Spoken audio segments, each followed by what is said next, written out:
Halo semua. Tuh.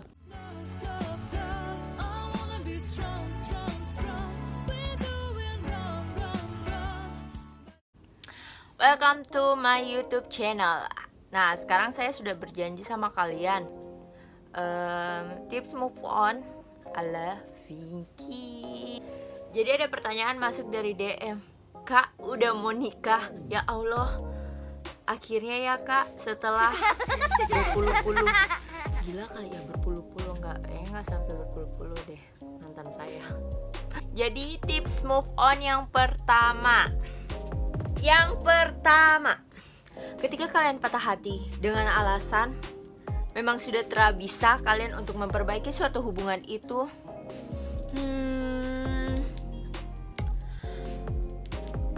alasannya menurut saya sih sama saja. Memang sudah tidak bisa diperbaiki, memang sudah tidak bisa bersatu.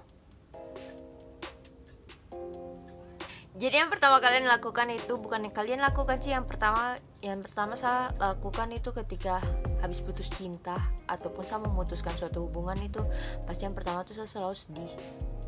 Siapa yang terasa sedih kalau misalnya proses kamu kenalan, proses jatuh cinta, proses jalan bareng kah itu. Siapa yang terasa sedih? Tuhan pasti akan sedih. Apalagi kalau misalnya kalian yang diputuskan. Oh Tuhan. Itu pasti hancur sekali, hati sehancur-hancurnya. Ya sudah, kamu puasin makan situ, kamu puasin kurung diri di kamar, putar lagu yang kamu suka, pokoknya kayak begitu. Pokoknya intinya tuh kamu puas-puasin nangis kah, puas-puasin makan, kurung diri dalam kamar, dengar lagu besar-besar.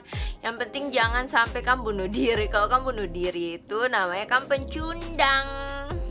Terus yang saya lakukan itu, apalagi menangis itu wajar ya. Kalau misalnya kamu menangis diputus cinta gitu, kamu menangis itu wajar. Puas-puasin kamu menangis, pokoknya itu menangis jadi-jadian sampai air mata satu ember kayak itu jalan kan, saya menangis saja kayak begitu ya. Kalau bisa tuh menangis tuh cuma 1 hari saja lah, jangan sampai 2 hari kemudian lagi kamu menangis lagi, mengingat lagi. Mungkin karena saya orangnya cepat lupa jadi ya, makanya saya kayak gitu. Terus yang kedua itu, setelah kalian meluapkan semua kamu emosi, kamu punya tangisan, kamu punya air mata, setelah itu selanjutnya yaitu kamu harus menerima apapun yang terjadi. Ketika kalian keluar pasti ada cemohan. Weh, saya lihat kok Pak itu jalan sama ini, saya lihat kemarin bukannya dia jalan sama kok, kenapa sekarang jalan sama perempuan lain. Weh, kemarin, aduh, itu kamu harus menerima, kamu harus kuat dengan santai. Kalau saya itu waktu zaman dulu, saya pasti akan bilang, iyo memang sudah putus. Pasti yang kenal saya tahu bagaimana sifatku. Terus ada lagi yang bilang begini, harus menerima, karena memang tuh kalau misalnya, apalagi kamu kalau misalnya terjebak dalam sebuah hubungan yang beda keyakinan, itu yang mungkin menurut saya paling pantang sekali. Ketika saya melihat saya punya teman beda keyakinan, saya akan nasihatin, nanti mau dibawa arah kemana hubungan kalian? Kalau sudah cinta itu repot, karena saya pernah mengalaminya. Ya kayak gitu, antara dia harus memilih dia agama kah atau dia orang tua, mayoritas kayak gitu. Bukan agama dan orang tua sih, agama dan orang tuanya dan juga kamu. Kalau kalian beda agama guys. Oke, yang ketiga, setelah kalian mengeluarkan emosi, mengeluarkan air mata, menerima, sekalian yang ketiga yaitu perbaikan. Entah sih menurut kalian tuh perbaikannya tuh apa, tapi menurut diriku sendiri sih mendekatkan diri saja sih sama Allah. Karena Allah itu ajaib. Sumpah Allah itu ajaib, Tuhan itu ajaib. Karena apa, di saat kita putus cinta, kita kembali kepadanya, di situ akan ada terbuka jalan. Ya walaupun jatuh dan gagal berkali-kali. Itu yang dibilang apa ya, pantang menyerah sih, karena kehidupan itu berjalan guys. Kehidupan tuh berjalan. Jadi itu kalau misalnya kamu bagaimana ya, tetap terpaku oleh dia, oleh laki-laki itu. Saya cuma berpikir kalau misalnya kamu punya kehidupan tuh itu saja monoton kak, kayak gimana gitu. Cuma di situ saja. Ayolah guys, ayolah teman-teman. Kamu tahu dunia ini luas.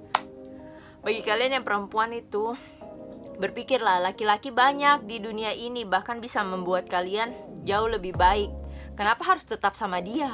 Kalau misalnya kalian bisa menemukan yang lebih terbaik dari dia. Kan berpikir kalau misalnya, ini kalau mungkin saya bertahan, mungkin bisa itu. Ayolah, itu sudah namanya kalian sudah berpikiran tentang hubungan yang tidak sehat menurut saya.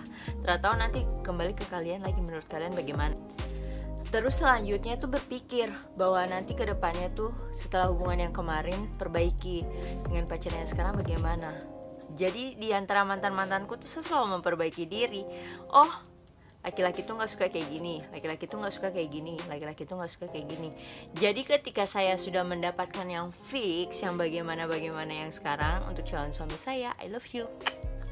Jadi tuh udah tahu, udah mengerti. Oh, ini kayak gini. Laki-laki tuh sukanya kayak gini, ada yang gak suka kayak gini. Itulah namanya, makanya sebelum kalian pacaran itu kalian harus namanya PDKT. Kalau dalam agama Islam tuh istilahnya ta'aruf. Sebelum, daripada kalian pacaran, untuk agama Islam lebih baik langsung dikitbah, langsung diikat, kayak gitu sih. Terus kalau perlu itu, sekarang sih saya tanya, kalau misalnya saya pacaran terus itu, kemarin itu saya berpikir pacaran tuh untuk apa? Saya berpikir pacaran itu kan untuk menikah. Pacaran itu ibaratnya dari orang awam semua berpikir berpacaran itu untuk proses pendekatan kita, bagaimana nanti setelah nanti kita menikah. Nah kayak gitu, itu namanya sih memang menjurus kepada proses PDKT. Jadi tuh kalau perlu tuh tanya sama orang tua, mama, bapak, kakak, pacaran itu untuk apa sih? Ta'aruf itu untuk apa? Nah itulah, makanya misalnya kayak mempertahankan hubungan itu gak mudah sebenarnya. Kadang itu akan ada rasa bosan. Itu tergantung dari kita sih, bagaimana mempertahankannya. Terus jangan lupa perbaikan diri. Perbaiki diri kalian. Perbaiki diri itu bukan cuma untuk mendekatkan diri kepada Allah, kualitas diri kalian juga harus ditingkatkan. Jangan macam kalian cuma gitu-gitu aja. Ayolah guys, dunia itu luas, kalian bisa melakukan apapun hal-hal yang kalian mau dan kalian bisa. Tergantung dari kalian, bagaimana kalian, kemauan dari diri kalian. Dan pokoknya tuh semuanya diperbaiki semua, apapun itu hal-hal yang menyangkut tentang yang waktu kalian semasa pacaran kalian gak bisa melakukannya, kalian bikin pas kalian sudah putus. Dan itu yang selalu saya lakukan. Jadi itu di saat pacaran itu pasti pikiran kalian tuh terbagi, ngapain. Jadi ketika pas putus itu ya udah, saya lakuin apapun yang waktu selama pacaran itu saya nggak bisa bikin, ya saya bikin, karena pasti akan ada pacar yang overprotective. Nah itu. Terus setelah 3 rangkaian tadi, selanjutnya yaitu kalian manfaatkan waktu luang. Manfaatkan mungkin waktu luang kalian, ya kayak macam bagaimana ya, biasanya tuh kan ada yang bilang begini, aduh kak, Hatra bisa move on dari dia ya. Aduh kak, kalau saya kesini saya ingat dia ya. Aduh kak, kalau saya dengar lagu ini diingat dia ya. Belai, sebegitunya kah? Kalau saya tidak. Terus ada juga yang kayak begini, aduh kak, Hatra bisa move on kak, kita biasa main-main di sini kak. Aduh kak, biasanya gitu dia datang ke rumah kak. Ada biasanya juga kadang tidur di kamar kalau habis capean. Ayolah guys, kalau perlu kasurnya kalian tuh kalian lempar keluar dari kamar, ganti kasur baru supaya kamu teringat dia lagi. Tapi pasti kalian berpikir, ya Allah, bicaranya gampang sekali. Tidak guys, tidak. Memang bicara tuh gampang, tapi karena memang saya sudah lakuin, jadinya saya sharing ke kalian bagaimana tips-tips saya move on, bagaimana tips-tips supaya saya teringat-ingat dia. Karena tuh bagiku tuh kayak macam dunia ini berjalan, nggak mungkin kita monoton tetap di situ diam di tempat. Tidak, bumi saja bergerak, bintang saja gimana ya, bintang saya mengikuti bumi. Terus pokoknya semua itu berjalan, semua itu bergerak. Jadi ayolah, come on, move on toh. Jadi begini, waktu SMA itu 4 cara ini saya selalu lakuin.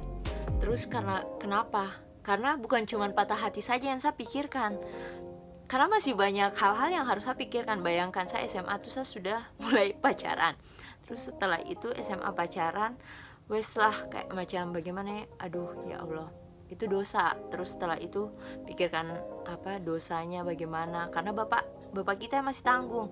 Terus setelah itu, pokoknya itu patah hati, jalan pacaran tuh kayak biasa aja. Terus setelah itu kalau misalnya patah hati ya udah selesai, karena masalah tuh banyak. Setelah itu SMA itu kalau misalnya patah hati urusan gampang ya, namanya cinta-cinta monyet.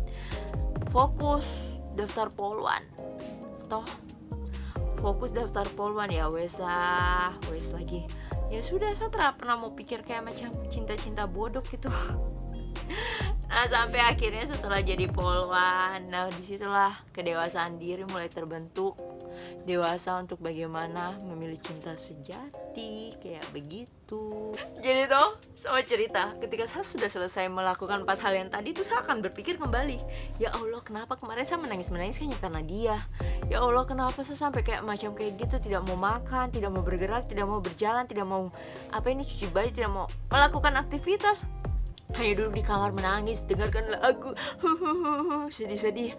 Allahu Akbar. Saya berpikir itu tuh semua tuh hal yang terbodoh. Cobalah berpikir kembali, flashback kembali, berpikir, apakah yang saya lakukan ini sudah betul?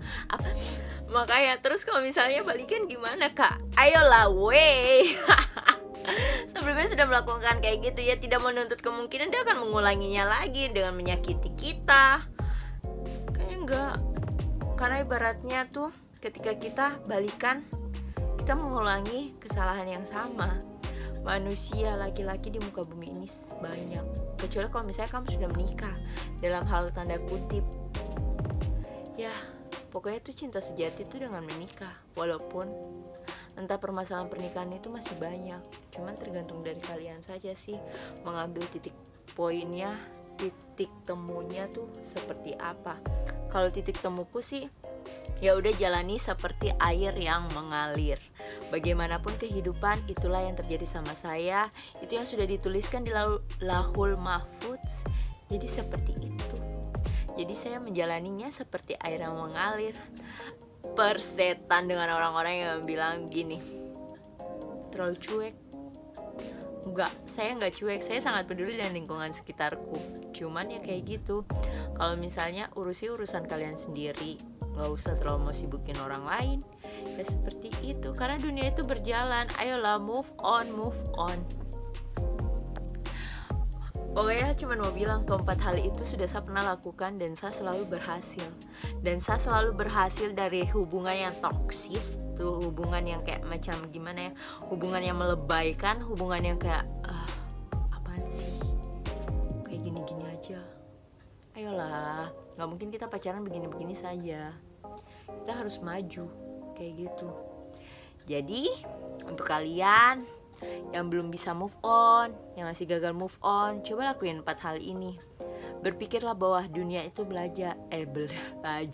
Ya dunia itu untuk belajar. Kehidupan ini untuk belajar. Terus setelah itu, kehidupan ini juga terus berjalan. Gak mungkin kalian tetap diam di tempat dengan pria yang sama, laki-laki yang sama. Ayolah, bumi ini luas, berapa ribu laki-laki. Jangan hanya terpaku pada satu laki-laki. Padahal banyak di luar sana laki-laki yang bisa membahagiakan kalian. Oke? Jadi kedepannya saya cuma mau berpikir, masalah kalian tuh bukan cuma patah hati. Banyak masalah yang perlu kalian selesaikan. Dan orang tua kalian butuh kalian bahagiakan. Jadi gak usah terpaku dengan cinta-cinta bodoh, cinta-cinta monyet. Oke, sekian tips dan apa sih kata-kata bacotan saya tentang move on, tentang bagaimana caranya move on. Kalau masuk di otak silakan, kalau enggak ya sudah. Pokoknya jangan lupa like, subscribe, dan komen. Sampai ketemu lagi, bye.